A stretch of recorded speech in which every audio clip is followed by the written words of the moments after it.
একদিন শীতের সকালে বাজারে গিয়েছিলাম। সবজি দেখে মনে হচ্ছিল একদম টাটকা আর ঝকঝকে।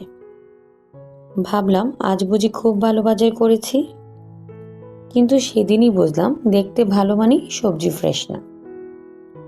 বাসায় এসে রান্না করতে গিয়ে দেখি শাক নরম, ফুলকপি কাটতেই ভেতর কালচে, আর টমেটোতে কোনো স্বাদই নেই। সেদিন মনে হচ্ছিল আমরা কি প্রতিদিন বাজারে একটু একটু করে ঠকছি।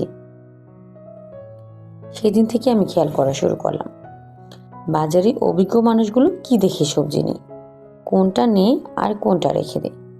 আর ধীরে ধীরে কিছু ছোট কিন্তু গুরুত্বপূর্ণ কথা শিখলাম। একদিন দেখলাম এক চাচা শাকের ডাঁটা ভাঙছেন। ভাঙতেই ক্র্যাক শব্দ। তিনি বললেন, শাক যদি শব্দ না করে ভাঙে বুঝবেন বাসি। ফুলকপি কিনতে গিয়ে এক ভাবি বললেন, আপু ফুলকপি ভারী ও ফুল টাইট দেখে নেন, হালকা মানে ভেতর ফাঁপা। সে কথাটা আজও মনে আছে। বাঁধাকপি কিনতে গিয়ে একদিন দ্বিধায় পড়েছিলাম। একজন অভিজ্ঞ আপা বললেন, আপু বাঁধাকপি হাতে নিলে যদি ভারী লাগে সেটাই নেবেন। আমি খেয়াল করলাম ফ্রেশ বাঁধাকপির পাতা থেকে আঁটসাঁট আর শক্ত, আর যেটা হালকা পাতাগুলো ঢিলা সেটা সাধারণত পূর্ণ হয়। একদিন ভুল করে খুব বড় মূলা নিলাম, দেখতে সুন্দর কিন্তু রান্নার স্বাদ নেই। পরে জানলাম মাঝারি সাইজটাই ভালো। টমেটো কিনতে গিয়ে আমি একবার বড় ভুল করেছিলাম, দেখতে একদম লালচে আর সুন্দর, কিন্তু রান্না করতে গিয়ে বুঝলাম ভেতর ফাঁপা। তখন জানলাম ফ্রেশ টমেটো হবে মাঝারি শক্ত, খুব নরমও না আবার খুব শক্তও না।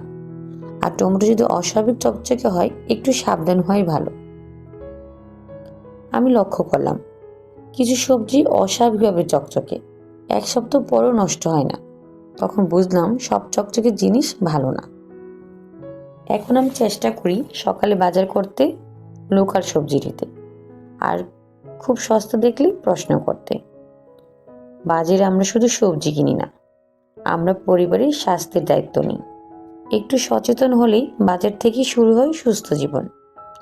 এই অভিজ্ঞতাগুলো যদি প্রয়োজনীয় মনে হয় তাহলে ভিডিওটি শেয়ার করুন, কারণ সচেতনতা ছড়িয়ে পড়ুক সবার ঘরে। ভালো থাকুন, সুস্থ থাকুন। আল্লাহ হাফেজ।